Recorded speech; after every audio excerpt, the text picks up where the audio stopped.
हाय guys, मैं doctor Janvi Mishra from Kiyash health care. And अगर आप भोपाल मध्य प्रदेश से हैं तो आपकी लोकल एमडी मेडिसिन। आज हम एक बहुत ही यूनिक एंड न्यू टॉपिक के बारे में बात करने जा रहे हैं, जिसके बारे में इतना लोग बात नहीं करते या उसे डिस्कस नहीं करते। एंड वो टॉपिक है vitamin D3 and heart attack के बीच में रिलेशन। एंड आई नो कि ये दोनों काफी दूर के रिलेटिव टाइप साउंड करते हैं, क्योंकि हम विटामिन D3 के बारे में सुनते हैं तो हम सोचते हैं जॉइंट के बारे में, जॉइंट पेन के बारे में या बोन्स के बारे में, और वहीं जब हम हार्ट अटैक के बारे में सुनते हैं तो ऑब्वियसली हार्ट के बारे में सोचते हैं। पर कार्डियोलॉजी स्टडीज ने ये रिवील किया है कि विटामिन D3 की deficiency for a chronic period of time, यानी लंबे समय तक अगर हमारे शरीर में विटामिन D3 की कमी रहती है तो इससे हमें हार्ट अटैक आने के चांसेस काफी ज्यादा बढ़ जाते हैं। और आज की इस वीडियो में हम ये समझेंगे कि ऐसा क्यों।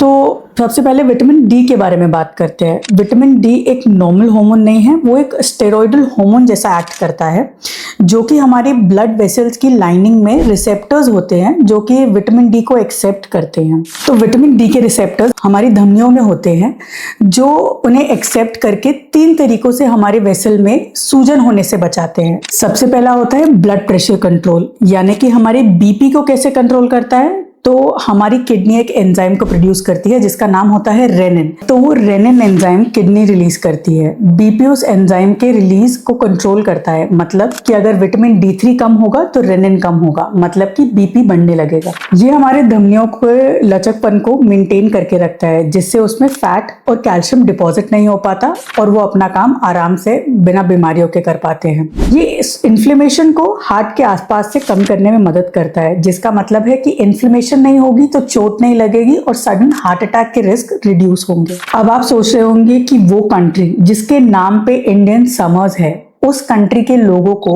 विटामिन D की डेफिशिएंसी क्यों है। वेल, विटामिन D की डेफिशिएंसी के मल्टीपल कॉजेज हैं। उसमें सबसे पहले है कि हम उतना धूप में जाते नहीं हैं, हम काफी टाइम इंडोर्स व्यतीत करते हैं, या तो हम AC में रहते हैं या हम ऑफिस में रहते हैं। दूसरा, जो इंडियन स्किन का कलर है उसका कारण होता है मेलेनिन। मेलेनिन एक्चुअली सन को हमारे शरीर के अंदर पेनिट्रेट नहीं करने देता है और विटामिन D के सिंथेसिस में भी होल्ड करता है, यानी रोकता है।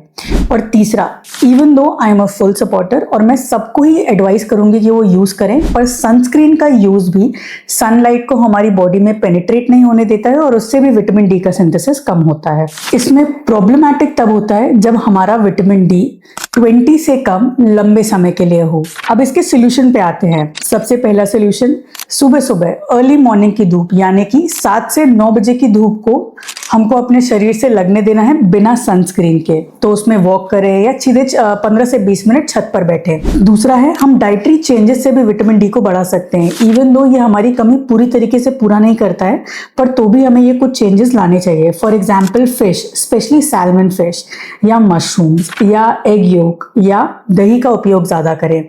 तीसरा, हम अपने रिपोर्ट करा के अपने डॉक्टर के पास जाएं ताकि वो आपको once a week nano shots या टैबलेट देने के लिए एडवाइस करें। उसे सिर्फ हम 6 से 12 हफ्ते के बीच के लिए ही लें। Thank you.